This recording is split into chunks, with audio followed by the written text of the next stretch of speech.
Going consistently to the gym and not seeing the results you were hoping for can be very demotivating. It might seem like you're doing everything right, but it's very likely you're actually doing something wrong.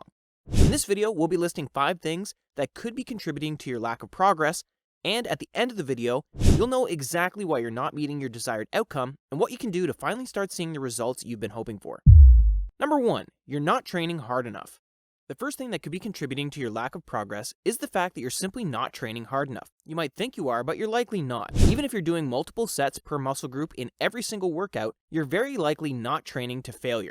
You've probably heard the saying that doing more is not always better, and that's very true when it comes to working out. What you should focus on is quality over quantity. It's much better to do less sets, but make sure you're going to failure on those sets rather than having tons of sets and just going through the motions. Treat each set as it would be your last and really make the most out of it. Doing more sets per workout does not mean you'll grow more muscle, and it's very likely that the more sets you do, the worse the quality of your sets are and the harder it is for your body to recover.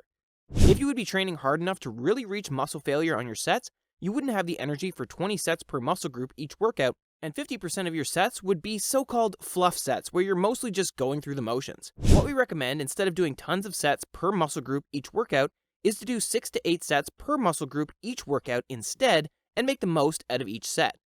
Go all out on those sets with good form and focus on getting in more reps or moving more weight than you did last week.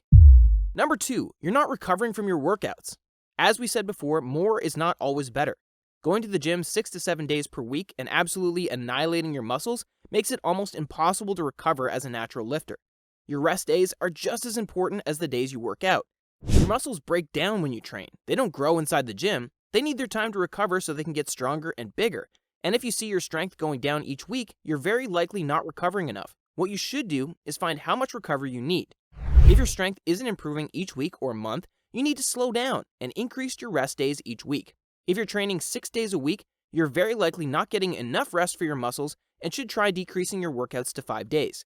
If you're still not getting stronger and improving inside the gym, you should decrease your workouts to 4 days and focus on getting at least 8 hours of sleep each night. Sometimes you just need more sleep and you'll be good, so try getting in more sleep each night and see if that improves your results. Another thing that's important when it comes to recovery is how many sets per muscle group you do per workout. If you're doing 20 sets every single workout for each muscle group, then you're definitely not going to recover enough unless maybe you train that muscle group once per week, and that's a big maybe. What we recommend doing is doing much less. Try starting with 6 sets per muscle group per workout and see if you're able to lift heavier or do more reps with the same weight in your next workout for that same muscle group. If you're successful and you consistently see progress in your lifts each week, then congratulations, you're definitely recovering enough. Then, after a while, you should try adding in 1 more set for each muscle group and see if you can consistently see progress from that. It's all about seeing the numbers go up when you're a natural lifter, which is why it's also important to keep track of your lifts. Training smart is always going to bring you more progress in the long run. Number 3, you're not eating enough protein. As you probably know, protein is very important when it comes to muscle growth because the amino acids in protein help repair and maintain muscle tissue. But even though most people know that they should be consuming a lot of protein, they still struggle to eat enough protein each day or don't even know how much protein they should be eating. Although there are various reasons why so many individuals struggle to get enough protein each day, a big reason is that protein is a very filling macronutrient, making it difficult to consume large amounts of it. Foods that are easy to eat, low in satisfying fiber, and high in fat and carbohydrates make up the majority of people's diets. For instance, eating a lot of chips and ice cream is much easier than eating a lot of chicken breasts. As a result, many people struggle to consume the optimal amount of protein each day, which is 0.7 to 1 gram of protein per pound of body weight, which comes down to around 2 grams per kilogram of body weight. We recommend not going lower than that when trying to build muscle. Even though you might hear lower recommendations, those recommendations are often for the average Joe who doesn't work out, and you're no average Joe. You're trying to build muscle. A few foods we recommend to easily add more protein to your diet is chicken, canned tuna, egg whites, hard-boiled eggs, and protein powder. We also recommend buying the high-protein version of any other food that you regularly consume. For example, you can find high-protein variations of pasta, bread, milk, and more. Tracking your protein intake with MyFitnessPal is also a big brain move that will make things easier for you. Number 4, you might be lifting too heavy. This might come as a surprise, but lifting too heavy can be detrimental to your muscle growth.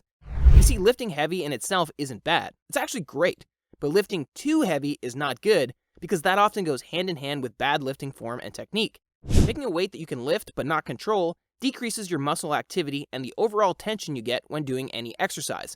In an effort to stroke your ego and impress others around you in the gym, you sacrifice the muscle activity and the overall tension on your muscles because you can't go through the full range of motion and won't be able to control the negative portion of your reps, resulting in much less overall muscle growth. We get it. Lifting super heavy objects up and down is super cool, but it's not cool or impressive when your form isn't solid. You're not impressing anyone when ego lifting, and 90% of people who know anything about building muscle can see right through your ego and know you have no business lifting that amount of weight.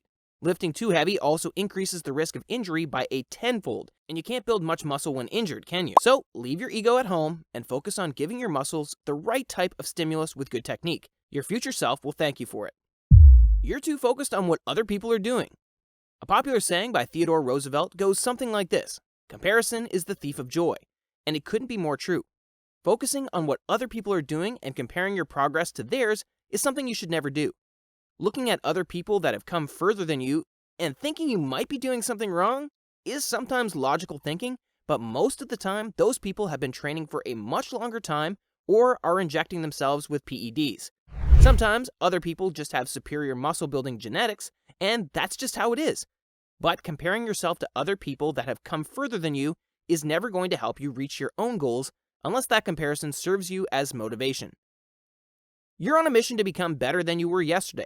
Your only competition is you, and comparing yourself to others won't help you become a better version of yourself. This is why following a workout plan and logging your workouts is so important. Then you know exactly what numbers you need to beat to improve and see steady and consistent results. So stop comparing yourself with other people and focus on being better than you were in the past. What are some mistakes that are holding people back in the gym? Let us know in the comments. If you found this video helpful in any way, please help us by giving us a thumbs up and subscribe to our channel.